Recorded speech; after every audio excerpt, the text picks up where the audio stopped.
ಕರ್ತನಲ್ಲಿ ಪ್ರೀತಿಯ ದೇವರ ಸಭೆಯೇ ಮತದಾವತಿ ಒಂದು ಶ್ರೇಷ್ಠವಾದ ಸಮಯಾವಕಾಶವನ್ನು ಕೊಟ್ಟಿರುವಂಥ ತಂದೆಯ ದೇವರಿಗೆ ನಾನು ಕೊಂಡಾಡುವುದಾಗಿದ್ದೇನೆ.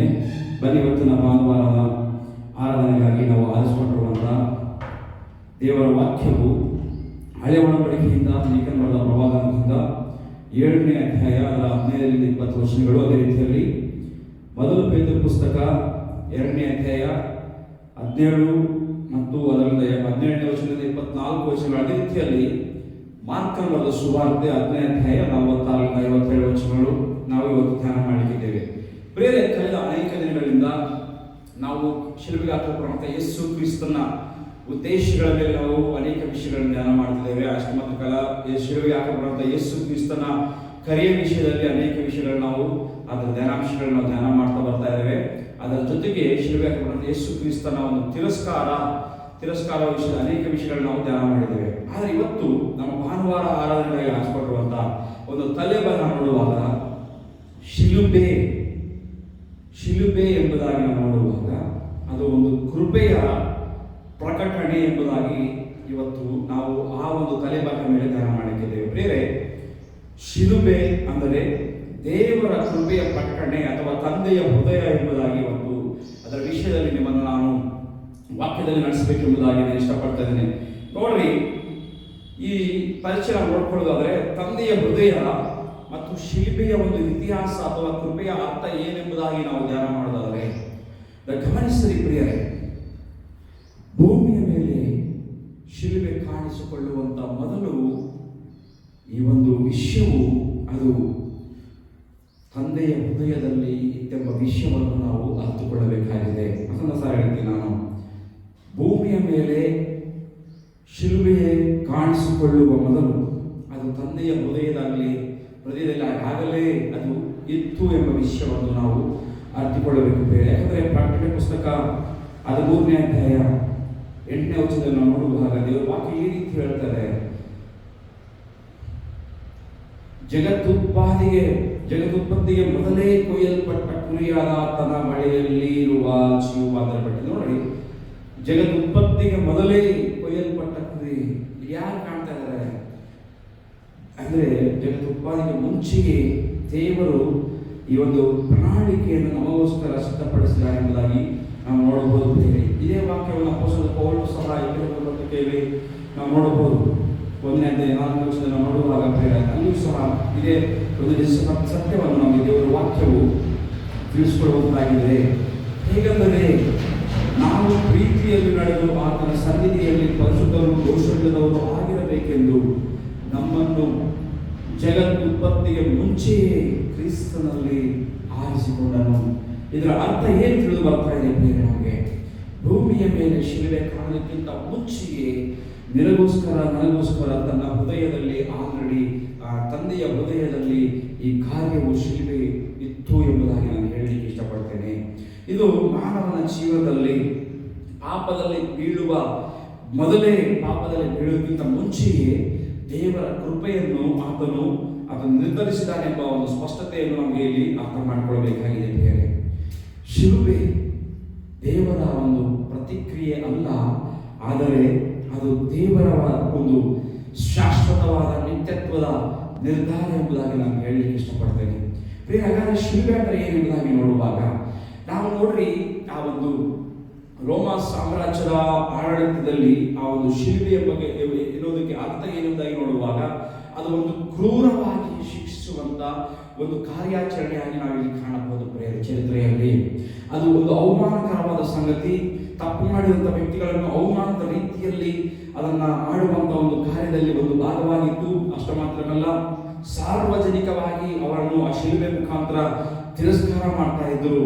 ಅಷ್ಟು ಮಾತ್ರಕ್ಕಲ್ಲ, ಅಲ್ಲಿಗೆ ಅಲ್ಲ, ಅದು ನಿಧಾನವಾಗಿ ಕೊನೆಯದಾಗಿ ಅದು ತಲುಪುವಂಥದ್ದು ಎಲ್ಲಿಗೆ ಎಂಬುದಾಗಿ ನೋಡುವಾಗ ಆ ಶಿಲುಬೆ ಮರಣಕ್ಕೆ ಆ ವ್ಯಕ್ತಿಗಳನ್ನು ಕೊಂಡೊಯ್ಯುವಂಥದ್ದಾಗಿತ್ತು.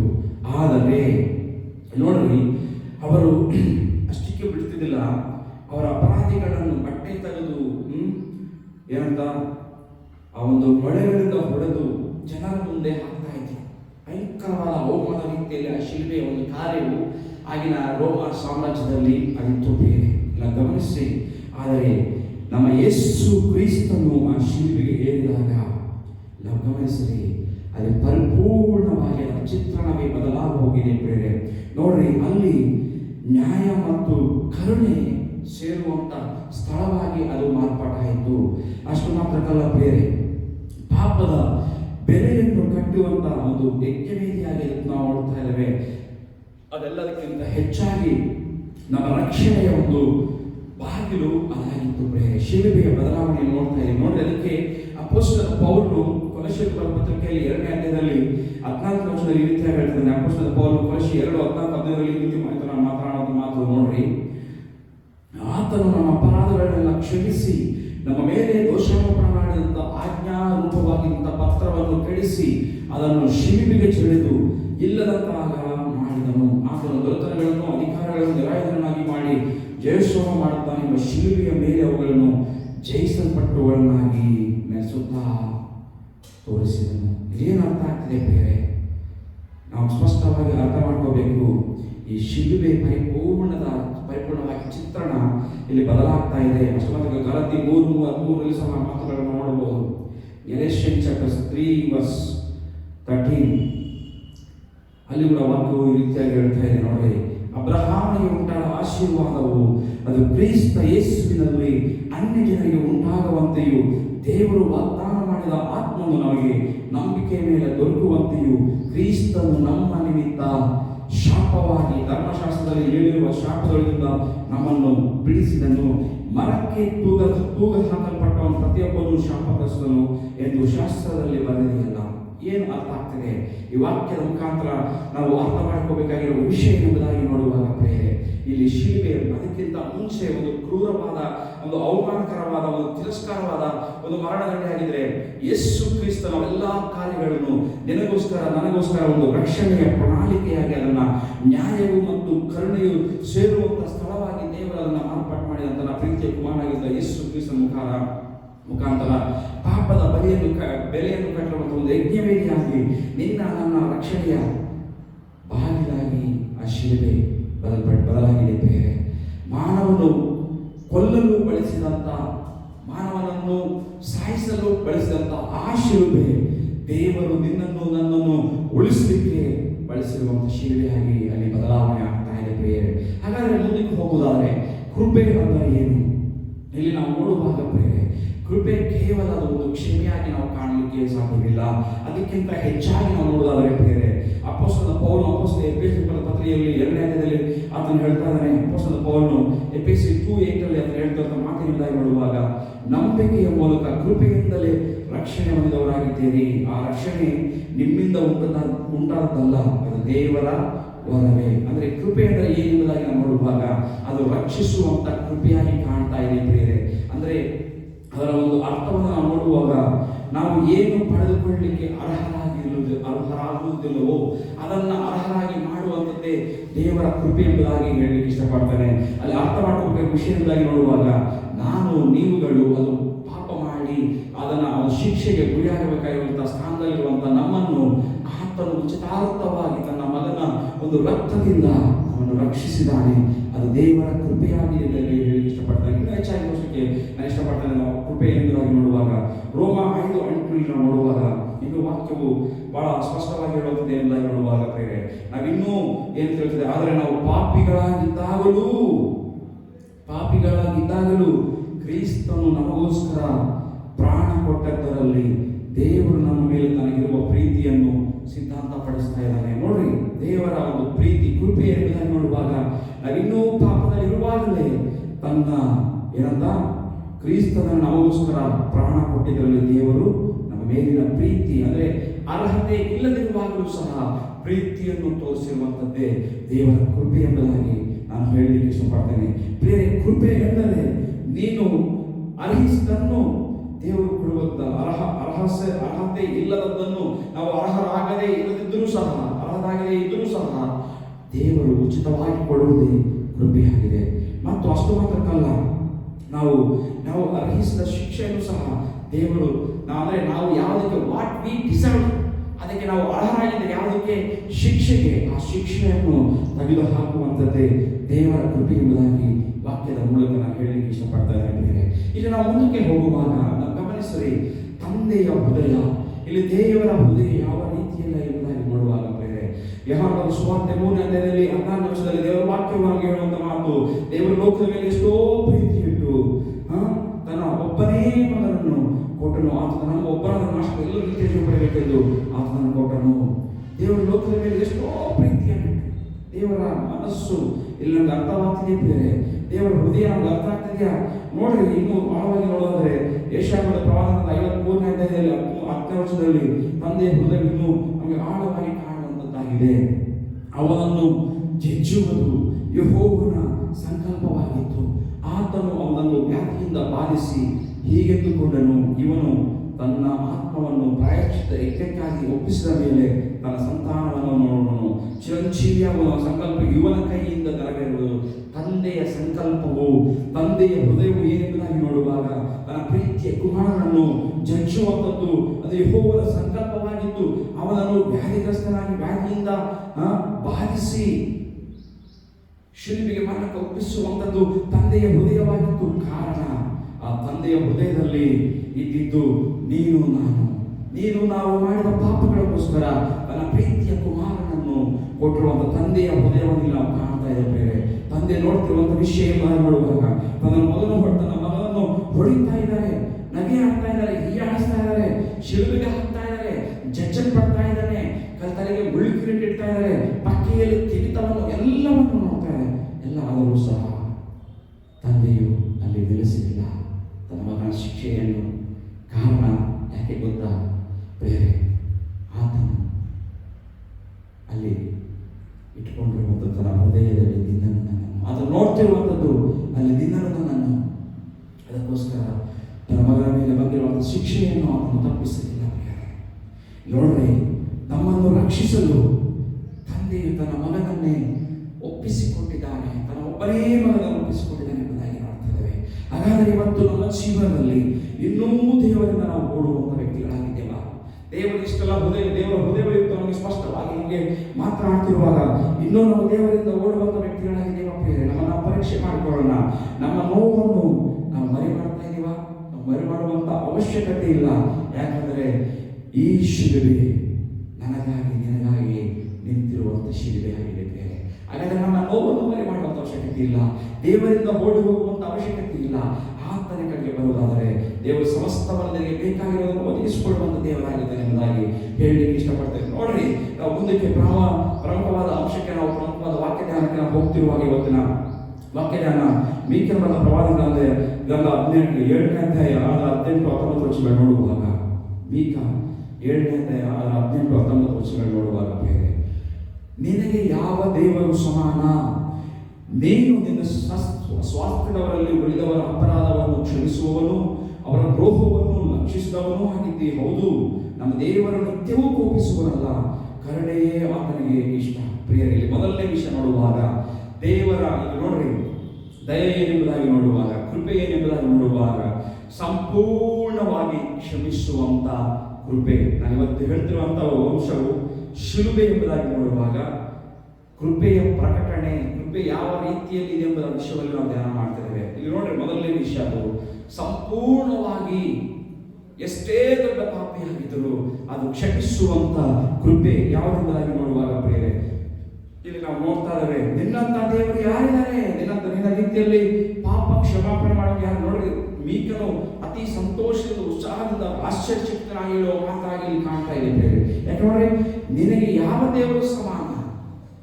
ಹೌದು, ಆತನ ಯಾವ ದೇವರು ಸಮಾನವಿಲ್ಲ ಪ್ರಿಯರೇ.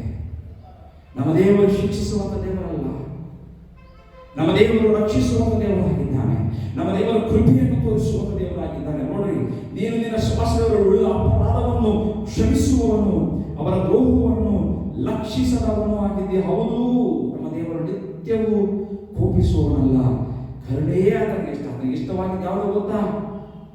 ಕರುಣೆ ತೋರಿಸುವಂಥದ್ದು. ಇನ್ನು ಹೆಚ್ಚಾಗಿ ನೋಡುವಾಗ ನಮ್ಮ ಹೃದಯ ನಿರ್ಗಮಕಾಂಡ ವಿಮೋಚನಕಾಂಡ ಪುಸ್ತಕ 34ನೇ ಅಧ್ಯಾಯದಲ್ಲಿ ಇನ್ನು ಸ್ಪಷ್ಟವಾಗಿ ನಾವು ನೋಡ್ತೇವೆ. ವಿಮೋಚನಕಾಂಡ ಪುಸ್ತಕ 34ನೇ ಅಧ್ಯಾಯದಲ್ಲಿ 2ನೇ ವರ್ಷದಲ್ಲಿ ನೋಡುವಾಗ ಪ್ರಿಯರೇ, 34-6ನೇ ವರ್ಷದಲ್ಲಿ ನೋಡುವಾಗ ಯೆಹೋವನು ಮೋಶೆ ಇದರಾಗಿ ಹೋಗುತ್ತಾ ಪ್ರಕಟವಾಗಿ ಹೇಳಿದೆ ಅಂದ್ರೆ, ಯೆಹೋವ ಕನಿಕರವೂ ದಯೆಯೂ ಉಳ್ಳ ದೇವರು, ದೀರ್ಘಶಾಂತನು, ಪ್ರೀತಿಯು ನಂಬಿಕೆಯುಳ್ಳವನು, ಸಾವಿರಾರು ತಲೆವರೆಗೂ ದಯ ತೋರಿಸುವವನು, ದೋಷಾಪರಾಧ ಪಾಪಗಳನ್ನು ಕ್ಷಮಿಸುವವನು, ಆದರೂ ಅಪರಾಧಗಳನ್ನು ಶಿಕ್ಷಿಸದೆ ಬಿಡದವನು. ಇಲ್ಲಿ ನೋಡ್ರಿ, ನಾವು ಗಮನಿಸಬೇರೆ ಇಲ್ಲಿ ಏನು ಅರ್ಥ ಆಗ್ತಿದೆ. ಇಲ್ಲಿ ಈ ಮಾತಿನ ಮುಖಾಂತರ ಕೂಡ ಆತನ ಹೃದಯ ಎಂಬುದಾಗಿ ನೋಡುವಾಗ ನಿನಗೆ ಸಮಾನರು ಯಾರು, ನಿನ್ನಂತ ಹೃದಯ ಯಾರಿಗಿದೆ. ಇಲ್ಲಿ ಅದನ್ನು ಹೇಳ್ತಿರುವಂತ ಮಾತುಗಳಿಂದ ಆತನು ಕ್ಷಮಿಸುವಂಥದ್ದು ಬಲಾತ್ಕಾರದಿಂದಲ್ಲ ಪ್ರೇರೆ, ಆತನು ಕ್ಷಮಿಸುವಂಥದ್ದು ಸಂತೋಷದಿಂದ, ಕ್ಷಮಿಸುವುದರಲ್ಲಿ ಸಂತೋಷ ಪಡುವ ದೇವರಂತದ್ದು ದೇವರ ವಾಕ್ಯ ಹೇಳ್ತಾ ಇದೆ. ಎಷ್ಟು ಅಪಾರವಾದ ಕೃಪೆ ನೋಡ್ರಿ, ಸಂಪೂರ್ಣವಾಗಿ ಕ್ಷಮಿಸುವಂತ ಕೃಪೆ. ಯಾವ ರೀತಿಯಲ್ಲಿ ನಾವು ಹೇಳ್ತಿರುವಾಗ ಪ್ರೇರೆ ಅದನ್ನು ಹೇಳ್ತಾ ಇದ್ದಾರಲ್ಲ 17 ಏನಂತೆ ಇದು ನೋಡುವಾಗ 19 ಆತನು ನಮ್ಮ ಕಡೆಗೆ ತಿರುಗಿಕೊಂಡು ನಮ್ಮನ್ನು ಕನಿಕರಿಸುವನು, ನಮ್ಮ ಅಪರಾಧಗಳನ್ನು ಅಡಗಿಸುವವನು. ದೇವರೇ, ನಿನ್ನ ಜನರ ಪಾಪಗಳನ್ನೆಲ್ಲ ಸಮುದ್ರದ ತಳ್ಳಕ್ಕೆ ಬೀಸಾಟು ಬಿಡಿವಿ. ನೋಡ್ರಿ ಎಷ್ಟು ಸ್ಪಷ್ಟವಾಗಿದೆ ದೇವರ ಕೃಪೆ, ದೇವರ ಪ್ರೀತಿ ನಮ್ಗೆ ಹೇಗೆ ಅರ್ಥ ಆಗ್ತದೆ. ತಂದೆಯಾದ ದೇವರ ಮನಸ್ಸು, ಆತನ ಕೃಪೆ ಯಾವ ರೀತಿಯಲ್ಲಿ ನೋಡುವಾಗ ನಮ್ಮ ಪಾಪಗಳನ್ನು ಸಂತೋಷದಿಂದ ಕ್ಷಮಿಸುವಂತ ದೇವರಾಗಿದ್ದಾನೆ. ಬಲಾತ್ಕಾರದಿಂದಲ್ಲ ಅಥವಾ ಅರ್ಧಂಬರ್ಧ ಕ್ಷಮಿಸುವಂತಲ್ಲ. ಇಲ್ಲಿ ಹೇಳ್ತಾನೆ ನಮ್ಮ ಪಾಪಗಳನ್ನು ಸಮುದ್ರದ ತಳಕ್ಕೆ ಕೆಳಗೆ, ಪೂರ್ತಿ ಕೆಳಗೆ ಅದನ್ನ ಹಾಕಿ ಬಿಸಾಡುವಂತ. ಅದರ ಅರ್ಥ ಏನು ಪ್ರೇರೆ? ಇನ್ನೆಂದಿಗೂ ಸಹ ನೀವು ಮಾಡಿರುವಂತ ಪಾಪಗಳನ್ನು ಆತನು ಮತ್ತೆ ಮತ್ತೆ ಅದನ್ನು ನೆನಪಿಸುವಂತ ದೇವರಲ್ಲ. ಒಂದು ವೇಳೆ ವ್ಯಕ್ತಿ ಯಾವುದಾದ್ರೂ ತಪ್ಪು ಮಾಡಿದರೆ ಕ್ಷಮಿಸಿದರೆ ಮತ್ತೆ ಯಾವುದಾದ್ರೂ ಸಂದರ್ಭ ಬಂದಾಗ ನೀನು ಆ ಸಂದರ್ಭದಲ್ಲಿ ಈ ತರ ಪಾಪ ಮಾಡಿದೆ ಎಂಬುದಾಗಿ ನಮ್ಮನ್ನು ಎತ್ತಿ ತೋರಿಸಬಹುದು. ಆದರೆ ತಂದೆಯಾದರು ಒಂದು ಸಾರಿ ನಮ್ಮ ಪಾಪಗಳನ್ನು ಕ್ಷಮಿಸಿದರೆ ಆ ಪಾಪದ ವಿಷಯದಲ್ಲಿ ತಿರುಗಿ ಮತ್ತೆ ಅದನ್ನು ನೆನಪಿಸುವಂತ ದೇವರಲ್ಲ. ನಾವೊಂದು ವೇಳೆ ನಿಜವಾಗಲೂ ನಮ್ಮ ಪಾಪದ ಚರಿತ್ರೆ ಎಲ್ಲವನ್ನೂ ಸಹ ನಾವು ಬರೆದಿಟ್ಟರೆ ಆ ಪಾಪ ಪೇಪರ್ಗೆ ಆ ಒಂದು ಕಲ್ಲನ್ನು ಕಟ್ಟಿ ಸಮುದ್ರದೊಳಗೆ ಹಾಕಿದರೆ ಅಲ್ಲಿ ತಿರುಗಿ ಬರುವಂತದ್ದಾಗಿದೆಯಾ? ಎಷ್ಟು ಮಾತ್ರ ಬರುವುದಿಲ್ಲ. ಅದೇ ರೀತಿಯಲ್ಲಿ ದೇವರು ಹೇಳ್ತಿರುವಂತ ಮಾತಿನ ಅರ್ಥ, ನನ್ನ ಪ್ರೀತಿ, ನನ್ನ ತಪ್ಪುಗಳನ್ನು, ನನ್ನ ಪಾಪಗಳನ್ನು ಆತನು ತಿರುಗಿ ಜ್ಞಾಪಕ ಮಾಡಿಕೊಳ್ಳುವ ದೇವರಲ್ಲ. ಅದಕ್ಕೋಸ್ಕರ ಇನ್ನೂ ಹೆಚ್ಚಾಗಿ ನೋಡುವುದಾದರೆ 103ನೇ ಕೀರ್ತನೆಯಲ್ಲಿ 12ನೇ ಸಹ ಹೇಳ್ತಾ ಇದ್ದಾನೆ, ಪೂರ್ವಕ್ಕೂ ಪಶ್ಚಿಮಕ್ಕೂ ಎಷ್ಟು ದೂರವೋ ನಮ್ಮ ದ್ರೋಹಗಳನ್ನು ನಮ್ಮಿಂದ ತೆಗೆದು ಅಷ್ಟು ದೂರ ಮಾಡಿದ್ದಾನೆ. ಆತನ ಕೃಪೆ ಎಷ್ಟಂತಂದ್ರೆ ಪರಿಪೂರ್ಣವಾಗಿ ಪೂರ್ವಕ್ಕೂ ಪಶ್ಚಿಮಕ್ಕೂ ಎಷ್ಟು ದೂರ, ಅದು ಯಾರು ಅಳತೆ ಮಾಡಲಿಕ್ಕೆ ಆಗುವುದಿಲ್ಲ ಮನುಷ್ಯನ ಕೈ ನಮ್ಮಿಂದ. ಅಷ್ಟು ದೂರ ಅಂದ್ರೆ ಅದು ಇನ್ನೇನು ಅದನ್ನ ನೆನಪಿಗೆ ತಂದು ಸಮುದ್ರದ ತೆಲ್ಲಣ ಅಂತ ಹೇಳ್ತಾ ಇದ್ದಾನೆ, ಪೂರ್ವಕ್ಕೂ ಪಶ್ಚಿಮಕ್ಕೂ ಅಂತ ಹೇಳ್ತಾ ಇದ್ದಾನೆ. ಬೇರೆ ನಾವು ಅರ್ಥ ಮಾಡಿಕೊಳ್ಳ್ರಿ. ಇನ್ನೂ ಹೆಚ್ಚಾಗಿ ನೋಡ್ಬೇಕಾದ್ರೆ Hebrew 8:12 ಸಹ ದೇವರ ವಾಕ್ಯ ಈ ರೀತಿ ಹೇಳ್ತದೆ. Hebrew 8:12 ಕೂಡ ವಾಕ್ಯವು ಸ್ಪಷ್ಟವಾಗಿ ಹೇಳೋದು, ನಾನು ಅವರ ದುಷ್ಕೃತಿಗಳ ವಿಷಯವಾಗಿ ಕ್ಷಮೆಯುಳ್ಳವನಾಗಿರುವೆನು, ಅವರ ಪಾಪಗಳನ್ನು ನನ್ನ ನೆನಪಿಗೆ ಎಂದಿಗೂ ತರುವುದಿಲ್ಲ ಎಂದು ಕರ್ತನು ನುಡಿಯುತ್ತಾನೆ. ಎಂದೆಂದಿಗೂ ಮತ್ತೆ ನಾವು ಮಾಡಿರುವಂತಹ ಪಾಪಗಳನ್ನು ನೆನಪಿಸಿಕೊಂಡು ನಮ್ಮನ್ನು ಶಿಕ್ಷಿಸುವಂತ ದೇವರಲ್ಲ. ಆತನ ಕ್ಷಮಿಸುವಂಥದ್ದೇ ಆತನಿಗೆ ಬಹಳ ಇಷ್ಟ. ಆತನಿಗೆ ಸಮಾನವಾಗಿರುವಂಥ ದೇವರು ಯಾರು? ಆತನ ರೀತಿಯಲ್ಲಿ ಕರುಣೆಯುಳ್ಳ, ಕನಿಕರವುಳ್ಳ, ದೀರ್ಘಶಾಂತವುಳ್ಳ, ಕ್ಷಮೆಯುಳ್ಳ ಮನಸ್ಸನ್ನು ಹೊಂದಿಕೊಂಡಿರುವಂಥ ದೇವರು ಯಾರು ಇಲ್ಲ. ಬೇರೆ ಗಮನಿಸುವಾಗ ಸಂಪೂರ್ಣವಾಗಿ ಎಷ್ಟೇ ದೊಡ್ಡ ಪಾಪಿಯಾಗಿದ್ದರೂ ಸಹ ಕ್ಷಮಿಸುವಂತ ಕೃಪೆ ಇದು ಆತನ ಕೃಪೆ. ಆತನ ಕೇವಲ ಪ್ರೇಮ ನೋಡುವಾಗ ನಾವು ಅರ್ಥ ಮಾಡ್ಕೋಬೇಕಾಗಿದೆ. ಒಬ್ಬ ನಿಜವಾಗ್ಲೂ ನಾನು ಹೇಳ್ತಾ ಇದ್ದಾನಲ್ಲ ಪ್ರೇಮೆ, ನಾವೆಷ್ಟು ಮಾತ್ರ ನಾವು ಮಾಡೋದು ಪಾಪಗಳನ್ನು ನೆನಪಿಸಿಕೊಳ್ಳುವುದೇ ಇಲ್ಲ ಪ್ರೇಮೆ. ಗಮನಿಸುವಾಗ ಹಾಗಾದರೆ ನಮ್ಮ ಹಳೆಯ ಜೀವನದಲ್ಲಿ ಅಂದರೆ ಭೂತಕಾಲದಿಂದ ಬದುಕುವಂಥದ್ದು ಬೇಡ. ನಮ್ಮ ಹಳೆಯ ಪಾಪ ಜೀವನವನ್ನು ಇಲ್ಲಿ ಬದುಕುವಂತ ಅವಶ್ಯಕತೆ ಇಲ್ಲ. ಇವತ್ತು ಶಿಲ್ಪೆ ನನಗೆ ಆತನ ಶಿಲ್ಪೆ ಮುಖಾಂತರ, ಆತನ ಕೃಪೆ ಮುಖಾಂತರ ನನಗೆ ಹೇಳ್ತಿರುವಂತ ವಾಗ್ದಾನ ಏನೆಂಬುದಾಗಿ ನೋಡುವಾಗ, ದೇವರು ನನ್ನ ಒಂದು ದೋಷಗಳನ್ನು, ಪಾಪಗಳನ್ನು ಪರಿಪೂರ್ಣವಾಗಿ ಕ್ಷಮಿಸಲ್ಪಟ್ಟಿದ್ದಾನೆ. ಅದು ಸಮುದ್ರದ ಕೆಳಗೆ ಹಾಕಿದ್ದಾನೆ. ಪೂರ್ವಕ್ಕೂ ಪಶ್ಚಿಮಕ್ಕೂ ಎಷ್ಟು ದೂರವಿದೆ ಅಷ್ಟು ದೂರಕ್ಕೆ ಕೆಳಗೆ ಹಾಕಿದ್ದಾನೆ. ನಾನೆಂದಿಗೂ ನೆನಪಿಸಿಕೊಳ್ಳುವುದು ಎಂಬುದಾಗಿ ಕರ್ತನು ನುಡಿಯುತ್ತಿದ್ದಾನೆ. ಹಾಗಾದರೆ ಇನ್ನೂ ಪಾಪದಿಂದ ನಾವು ಬಾಳುವಂಥದ್ದು ಅವಶ್ಯಕತೆ ಇಲ್ಲ ಎಂಬುದಾಗಿ ಈ ವಾಕ್ಯದ ಮುಖಾಂತರ ಪ್ರೀತಿಯನ್ನು ನಾನು ನಿಮಗೆ ಹೇಳಲಿಕ್ಕೆ ಇಷ್ಟಪಡ್ತೇನೆ. ದೇವರು ಮರೆತಿದ್ದನ್ನು ನಾವು ಯಾಕೆ ಹಿಡಿದುಕೊಂಡು ಇವತ್ತು ಮುಂದಕ್ಕೆ ಹೋಗ್ತಾ ಇದ್ದೇವೆ? ದೇವರೇ ಮರೆತು ಹೋಗಿದ್ದನ್ನ why we have to carry all those things when God forgotten everything? ನಾವು ಅರ್ಥ ಮಾಡಬೇಕು ಪ್ರಿಯರೇ, ದೇವರೇ ನಮ್ಮನ್ನು ಕ್ಷಮಿಸಿದರೆ, ನಮ್ಮನ್ನು ನಾವು ಕ್ಷಮಿಸಿಕೊಂಡು ಆ ಭೂತಕಾಲದ ಒಂದು ಜೀವನವನ್ನು, ಭೂತಕಾಲದ ಹಳೆಯ ಕಾಲದ ಎಲ್ಲ ಪಾಪಗಳನ್ನು ಮರೆತುಬಿಟ್ಟು ಆ ಶಿಲುಬೆಯ ನೆರಳಲ್ಲಿ ಸಂತೋಷದಿಂದ ಆತ್ಮೀಯ ರೀತಿಯಲ್ಲಿ ನಾವು ಬದುಕುವಂಥ ವ್ಯಕ್ತಿಗಳಾಗಿರೋಣ.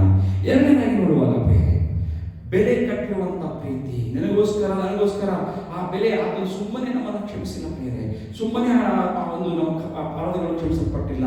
ಆದರೆ ಪ್ರತಿಯೊಂದಕ್ಕೆ ಯಾವ ರೀತಿಯಲ್ಲಿ ಬೆಲೆ ಇರುತ್ತೋ, ನನ್ನ ಅಪರಾಧಗಳು ಕ್ಷಮಿಸಲಿಕ್ಕೆ ಒಂದು ಬೆಲೆ ಅಲ್ಲಿ ಸಲ್ಲಿಸಬೇಕಾಯಿತು.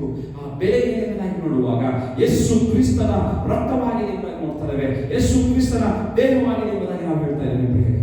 ನೋಡ್ರಿ, ಮೊದಲನೇ ಪೇತ್ರ ಪುಸ್ತಕ 2:24 ದೇವರ ವಾಕ್ಯ ಇಂತ ಹೇಳ್ತದೆ.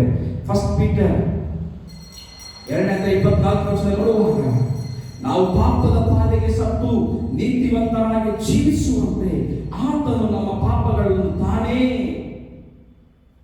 ನಾವು ಪಾಪದ ಪಾಲಿಗೆ ಸತ್ತು ನೀತಿವಂತರಾಗಿ ಜೀವಿಸುವಂತೆ ಆತನು ನಮ್ಮ ಪಾಪಗಳನ್ನು ತಾನೇ, ನಮ್ಮ ಪಾಪಗಳನ್ನು ತನ್ನ ದೇಹದಲ್ಲಿ ತಾನೇ ಹೊತ್ತುಕೊಂಡು ಮರಣದ ಕಂಬವನ್ನು ಏರಿದನು.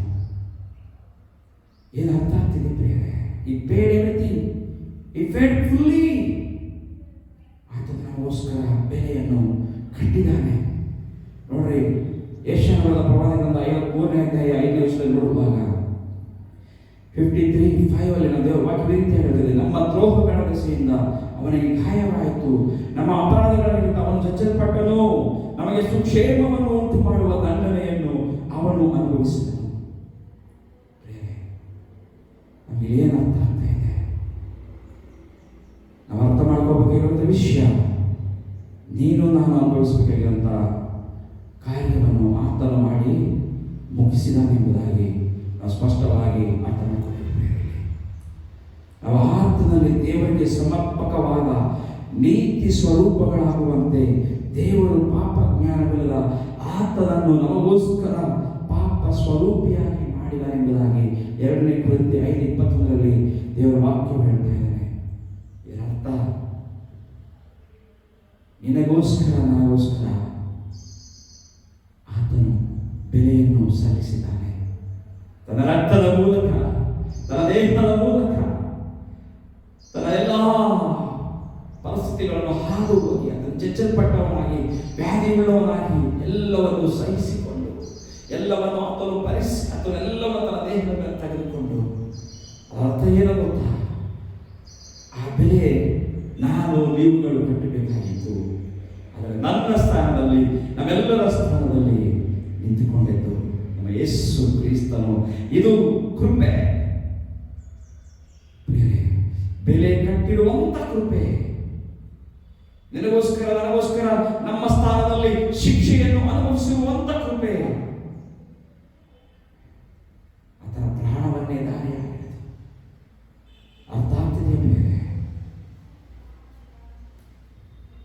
ನೀನು ಶಿಕ್ಷೆಗೆ ತಿಳಿಸ್ತಿದ್ದೀಯಾ? ನಾವು ನೋಡುವಾಗ ಬೇರೆ ಆ ಸಮಯದಲ್ಲಿ ನಾವು ಒಂದು ವೇಳೆ ನಮ್ಮ ಯೇಸು ನಮ್ಮ ಮುಂದೆ ಬರ್ತಾರೆ, ನಾವು ಆತನ ಸ್ಥಾನದಲ್ಲಿ ಹೋಗುತ್ತೇನೆ ಎಂದು ಹೇಳ್ತಾನೆ. ಒಂದು ಸಾರಿ ಆ ಚಿತ್ರಣ ನಾವು ಕಂಡು ಮುಂದಿಟ್ಕೋಬೇಕು. ಆ ಪಾಪಿಗಳಾಗಿರುವಂಥ ನಾವುಗಳು, ಅಪರಾಧಗಳಾಗಿರುವಂಥ ನಾವುಗಳು, ದ್ರೋಹಿಗಳಾಗಿರುವಂಥ ನಾವುಗಳು, ಎಲ್ಲ ದೋಷಾರೋಪಣೆ ಹೊಂದಿಕೊಂಡಿರುವಂಥ ನಾವು, ಆ ಶಿಕ್ಷೆಗೆ ಅರ್ಹರಾಗಿರುವಂಥ ನಾವು ಒಂದು ವೇಳೆ ಆ ಶಿಲ್ಪಿಯನ್ನು ನಮ್ಮ ಮುಂದಿಟ್ಕೊಂಡ್ರೆ ಯೇಸು ಸ್ವಾಮಿ ಬಂದು ಮಗನೇ ನೀನು ಹೋಗುವಂಥದ್ದು ಬೇಡ, ನಿನಗೋಸ್ಕರ ನಾನು ಹೋಗ್ತೇನೆ, ನಿನಗೋಸ್ಕರ ನಾನು ಮುಂದೆ ಬರ್ತೇನೆ ಎಂಬುದಾಗಿ ನಮ್ಮ ಸ್ಥಾನದಲ್ಲಿ ಹೋಗ್ತಾ ಇದೆ ಎಂಬುದಾಗಿ ನಾನು ಹೇಳಲಿಕ್ಕೆ ಇಷ್ಟಪಡ್ತೇನೆ. ಆತನ ಪ್ರತಿಯೊಂದು ಗಾಯ ಅದು ನಮಗಾಗಿ, ಪ್ರತಿಯೊಂದು ಗಾಯವು ನಮಗಾಗಿ, ಪ್ರತಿಯೊಂದು ಗೊಳೆಯು ನಮಗಾಗಿ, ಪ್ರತಿಯೊಂದು ರಕ್ತ ಬಿಂದು ಅದು ನಮಗೋಸ್ಕರ. ಅರ್ಥ ಆಗ್ತಿದೆಯಾ? ಪ್ರತಿಯೊಂದು ನಷ್ಟ ನಮ್ಮ ಒಂದು ವಿಮೋಚನೆಗಾಗಿ, ನಿನಗಾಗಿ ನನಗಾಗಿ ಆತನು ತನ್ನ ಬೆಲೆಯನ್ನು, ನಮ್ಮ ಬೆಲೆಯನ್ನು ಕ್ಷಮಿಸಿ ನಮ್ಮ ಬೆಲೆಯನ್ನು ಆತನು ಸಲ್ಲಿಸಿದ್ದಾನೆ. ಈ ಬೆಲೆಯನ್ನು ಇವತ್ತು ಅರ್ಥವಾಗಿದೆಯಾ ಬೇರೆ? ಶಿಲುಬೆಯನ್ನು ಲಘುವಾಗಿ ನೀನು ತೆಗೆದುಕೊಳ್ತಾ ಇದೆಯಾ? ಒಂದ್ಸಲ ಆಲೋಚನೆ ಮಾಡೋಣ. ತನ್ನ ರಕ್ತವನ್ನು ಸುರಿಸಿ ನನ್ನ ಕೈಯಕ್ಕಾಗಿ ಆತನು ನಮ್ಮನ್ನು ತೆಗೆದುಕೊಂಡಿರುವಾಗ ನಮ್ಮ ಸ್ಥಾನದಲ್ಲಿ ನಿಂತುಕೊಂಡು ತನ್ನ ಪ್ರಾಣವನ್ನೇ ನಿನಗೋಸ್ಕರ ನನಗೋಸ್ಕರ ಕೊಟ್ಟಿರುವಾಗ ಆ ಶಿಲುಬೆಯ ಕೃಪೆಯನ್ನು ಲಘುವಾಗಿ ತೆಗೆದುಕೊಳ್ಳಬೇಡ. ಪಾಪದೊಂದಿಗೆ ಎಷ್ಟು ಮಾತ್ರಕ್ಕೂ ಆಟ ಆಡುವಂಥದ್ದು ಬೇಡ. ಅವನೆಲ್ಲವನ್ನು ಆತನು ಕ್ರಿಸ್ತರು ಎಲ್ಲವನ್ನು ಕೊಟ್ಟಿದ್ದಾನೆ. ಆದರೆ ಆತನಿಗೋಸ್ಕರ ಇವತ್ತು ನಾವು ನೀವುಗಳು ಏನನ್ನು ಕೊಡ್ತಾ ಇದ್ದೀವಿ. ನಾವು ನೋಡುವಾಗ ಮೂರನೇ ವಿಷಯಕ್ಕೆ ಹೋಗೋಣ. ಮೊಟ್ಟ ಮೊದಲನೇದಾಗಿ ಪರಿಪೂರ್ಣವಾಗಿ ಎಂಥ ಪಾಪಿಯನ್ನಾದರೂ ಎಂಥ ಪಾಪಿಗಳಾದರೂ ಕ್ಷಮಿಸುವಂತ ಒಂದು ಕೃಪೆ. ಎರಡನೇದಾಗಿ ನಿನಗೋಸ್ಕರ ನನಗೋಸ್ಕರ ಬೆಲೆಯನ್ನು ಕಟ್ಟಿರುವಂತ ಕೃಪೆ ಶಿಲುಬೆಯಲ್ಲಿ. ಮೂರನೇದಾಗಿ ನೋಡುವಾಗ ಒಳಗಿನ ಗಾಯಗಳನ್ನು ಸಹ ಅದು ಗುಣಪಡಿಸುವಂತ, ಅಂದರೆ ಮನಸ್ಸಿಗೆ ಆತ್ಮಕ್ಕೆ ಹತ್ತಿರುವಂತ ಗಾಯಗಳನ್ನು ಸಹ ಅದು ಗುಣಪಡಿಸುವಂತ ಕೃಪೆಯಾಗಿ ಇವತ್ತು ನಾವು ಧ್ಯಾನ ಮಾಡ್ತಾ ಇದ್ದೇವೆ. ದೇವರ ವಾಕ್ಯ ಹೇಳ್ತಾ ಇದೆ, ಯೆಶಾಯನ ಪ್ರವಾದನ 53:5 ಕೊನೆಯ ಭಾಗ ನೋಡುವಾಗ ಅವನ ಬಾಸುಂಡೆಗಳಿಂದ ನಮಗೆ ಗುಣವಾಯಿತು ಎಂಬುದಾಗಿ ನಾವು ಅವಾಗಲೇ ಓದಿರುವಂತ ಮೊದಲನೇ ಪೇತೃ 2:24 ಸೂತ್ರ ನೋಡುವಾಗ ಅಲ್ಲಿ ಸಹ ವಾಕ್ಯ ಹೇಳ್ತಾನೆ, ಆತನ ಬಾಸುಂಡೆಗಳಿಂದ ನಿಮಗೆ ಗುಣವಾಯಿತು. ಅದೇ ಮಾತನ್ನು ಮತ್ತೆ ಇಲ್ಲಿ ಪೇತ್ರನು ಸ್ಪಷ್ಟಪಡಿಸ್ತಾ ಇದ್ದಾನೆ. ಇವತ್ತು ನಿನಗೆ ನನಗೆ ಸ್ವಸ್ಥತೆ ಎಲ್ಲಿಂದ ಬರ್ತದೆ ಎಂಬುದಾಗಿ ನೋಡುವಾಗ ಆ ಕಲುವರಿ ಕ್ರೂಸಿಯಲ್ಲಿ ಯೇಸು ಕ್ರಿಸ್ತನು ತೋರಿಸಿರುವಂತ ಅಪಾರವಾದ ಕೃಪೆಯಿಂದ ಇದು ಅಂತರಂಗದ ಸ್ವಸ್ಥತೆ. ಯಾವ ತಿರಸ್ಕಾರ ಆಗಿರಬಹುದು ನಮ್ಮ ಜೀವನದಲ್ಲಿ, ಯಾವ ನೋವಾಗಿರಬಹುದು, ಯಾವ ಅಪಮಾನವಾಗಿರಬಹುದು, ಯಾವ ಅಪರಾಧದ ಭಾವವಾಗಿರಬಹುದು, ಒಂದು ವೇಳೆ ನಾವು ದೃಷ್ಟಿಸಿ ನೋಡುವುದಾದರೆ ಬೇರೆ ಆತನು ಹೊಂದಿದ ಗಾಯಗಳಿಂದ ಎಲ್ಲವನ್ನೂ ಸಹ ಆತನು ಗುಣಪಡಿಸಿದ್ದಾನೆ. ಪ್ರತಿಯೊಂದು ತಿರಸ್ಕಾರದ ನೋವನ್ನು ಗುಣಪಡಿಸಿದ್ದಾನೆ. ಪ್ರತಿಯೊಂದು ಒಳಗಿನ ನೋವನ್ನು, ಅವಮಾನವನ್ನು, ಅಪರಾಧ ಭಾವವನ್ನು ಎಲ್ಲವನ್ನು ಸಹ ಗುಣಪಡಿಸಿದ್ದಾನೆ. ಇನ್ನು ಅನಾರೋಗ್ಯಗಳೆಲ್ಲವನ್ನು ಸಹ ಆತನು ಶಿಲುಬೆ ಮೇಲೆ ಹೊತ್ತುಕೊಂಡು ಆತನು ಹೋಗಿದ್ದಾನೆ. ನಿನ್ನ ಪಾಪದ ಭಾರ ಆತನ ಮೇಲೆ ಪ್ರೇರೆ ಇವತ್ತಿಗೂ. ಹಾಗಾದರೆ ಆದರೂ ಸಹ ಕೆಲವರು ಇವತ್ತು ಸಭೆಯಲ್ಲಿ ನಗ್ತಾ ಇದ್ದಾರೆ, ಆದರೆ ಮನೆಗೆ ಹೋದ ಮೇಲೆ ಮತ್ತೆ ತಮ್ಮ ವೈಯಕ್ತಿಕ ಕೋಣೆಗಳಲ್ಲಿ ಅವರು ಅಳುವಂತ ವ್ಯಕ್ತಿಗಳಾಗಿ ಕಾಣ್ತಾ ಇದ್ದಾರೆ. ಬೇರೆ ನಿಮ್ಮ ನೋವನ್ನು ಮರೆಯಬೇಡ, ಮರೆ ಮಾಡಬೇಡ. ನಿನ್ನ ನೋವನ್ನು ಎಷ್ಟು ಮಾತ್ರ ಇವತ್ತು ಒಂದು ವೇಳೆ ಇದೆಯಾ, ಇವತ್ತು ನೀನು ಜನಗಳ ಎದುರಿಗೆ ನಕ್ಕಿಬಿಟ್ಟು ಎದುರಿಗೆ ಜನಗಳಿಗೆ ಸಂತೋಷವಾಗಿದ್ದು ಒಳಗೆ ಹೋಗಿ ಯಾರು ಗೊತ್ತಿಲ್ಲದ ರೀತಿಯಲ್ಲಿ ಭಯಂಕರವಾದ ನೋವಿನಿಂದ ಹಾಡುತ್ತಾ ಇದೆಯಾ? ಯಾವ ಸಂಕಷ್ಟದಲ್ಲಿ ನೀವು ಹಾಡು ಹೋಗ್ತಾ ಇದೆಯಾ? ಇವತ್ತು ಶಿಲುಬೆಯ ಕೃಪೆಯು, ಆತನ ಕೃಪೆ ನಿನ್ನನ್ನು ಗುಣಪಡಿಸುವಂತದ್ದಾಗಿದೆ. ಅದಕ್ಕೋಸ್ಕರ ಶಿಲುಬೆಯ ಮುಂದೆ ನಿನ್ನ ನೋವನ್ನು ಮರೆ ಮಾಡಬೇಡ. ಯೇಸುವಿನ ಬಳಿಗೆ ಇವತ್ತು ತಗೊಂಬ ನೋವನ್ನು. ಮಾನವರು ಕೇಳಿದ ಅಳಿಕೆಯನ್ನು ಇವತ್ತು ನಮ್ಮ ಅಳುವನ್ನು, ನಮ್ಮ ನೋವನ್ನು, ನಮ್ಮ ಕೂಗನ್ನು ದೇವರು ಕೇಳುವಂತಾಗಿದ್ದಾನೆ. ಆ ಕೃಪೆ ನಿನ್ನನ್ನು ನನ್ನನ್ನು ಸ್ವಸ್ಥಪಡಿಸುವಂತಾಗಿದೆ. ಸಮಯದ ಕಾರಣ ನಾನು ಬೇಗನೆ ಮುಂದಕ್ಕೆ ಹೋಗ್ತಾ ಇದ್ದೇನೆ. ನಾಲ್ಕನೇದಾಗಿ ನೋಡುವಾಗ ದಾಹಕ್ಕೆ ಪ್ರತಿಕ್ರಿಯಿಸುವಂತ ಒಂದು ಕೃಪೆ ಎಂಬುದಾಗಿ ಮಾರ್ಕನ ಸುವಾರ್ತೆ ಒಂದು ಉದಾಹರಣೆ ಅಂತ ಇಷ್ಟಪಡ್ತೇನೆ. ಆ ಕೃಪೆ ಇವತ್ತಿಗೂ ಅದು ಸಿಗ್ತಾ ಇದೆ, ಇವತ್ತಿಗೂ ನಮಗೆ ಅದು ಅವೈಲೇಬಲ್ ಆಗಿದೆ, ಇವತ್ತಿಗೂ ನಮಗೆ ಅದು ಸಿಗ್ತಾ ಇದೆ. ಆ ಒಂದು ಕೃಪೆ ಅದು ನಮ್ಮ ದಾಹಕ್ಕೆ ಪ್ರತಿಕ್ರಿಯಿಸುವಂತ ಕೃಪೆ. ಮಾರ್ಕನ ಸುವಾರ್ತೆ 10ನೇ ಅಧ್ಯಾಯದಲ್ಲಿ ಒಂದು ವ್ಯಕ್ತಿ ಕಾಣ್ತಾ ಇದ್ದಾನೆ.